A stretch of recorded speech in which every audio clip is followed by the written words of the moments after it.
Siamo con l'ingegner Dino Barone che ci vuole raccontare un po' brevemente la sua storia legata ai pignoramenti che il comune di Agrigento ha fatto nei confronti di tanti utenti, tra cui lui, che gli è stata bloccata la pensione. Ecco, brevemente qual è il problema che lei evidenzia in questa intervista?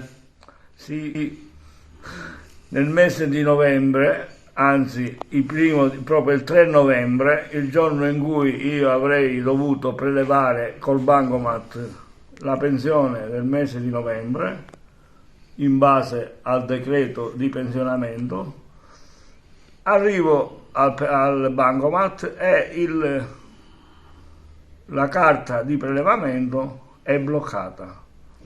Chiedo al direttore e il direttore mi fa stampare circa 3 pagine, quindi 3 fogli, in cui c'era scritto che avevo ricevuto con l'indirizzo di posta elettronica della banca e non quello mio, parcopirandello@pec.it, ma di altre persone, non sappiamo chi.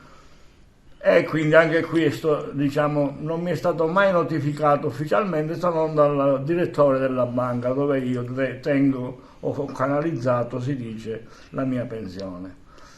Immediatamente mi avvertono che ho il bancomat bloccato e quindi posso prelevare solo una futile somma per poter sopravvivere, soprattutto per fare sopravvivere mia figlia che studia medicina a Enna. Circa 600 euro rispetto alla pensione che invece mi toccava.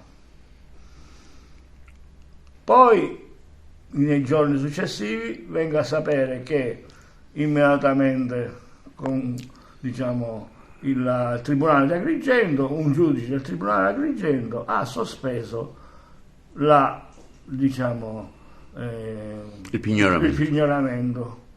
Ma il direttore ha preso insieme ai suoi collaboratori, vice direttore, cassiera, tutti erano là, dai giornali, dalle stampe e da voi, che il pignoramento era stato sospeso, ma mai l'amministrazione comunale ha provveduto a notificare alla banca o al direttore della banca il pignoramento.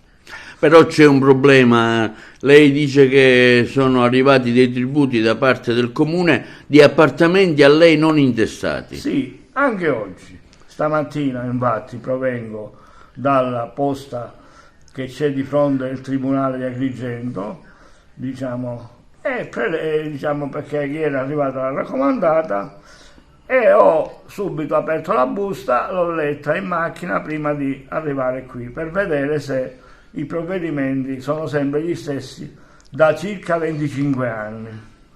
25 anni che sono ogni volta costretto, almeno io che ho una PEC, per fortuna o purtroppo, diciamo per fortuna, di poter rispondere nei tempi utili a queste note, in cui assolutamente si dice quali sono i motivi. Innanzitutto oggi è arrivata la Tari del 2019. Bene, gli appartamenti, il numero 15 del foglio 149 sub 50 non è di proprietà dell'ingegnere Barone, bensì del signor X che paga regolarmente la sua quota. Quindi dico, che cosa chiede lei sostanzialmente? Andiamo al succo dell'intervista. Che vengano ritirati, questi funzionari, egregio signor Sindaco, che tu giustamente vanti perché sono dei lavoratori e i lavoratori vanno sempre vandati. Però vanno vandati e fatti redarguiti ogni volta che gli tocca essere redarguiti. Qua si fanno degli errori e quindi mi rivolgo al presidente Meloni, che è venuto a Piazza Cavour, ha avuto il mio voto sul palchetto, ha fatto un bellissimo comizio nella campagna elettorale del 2022. Io ho votato per la presidente,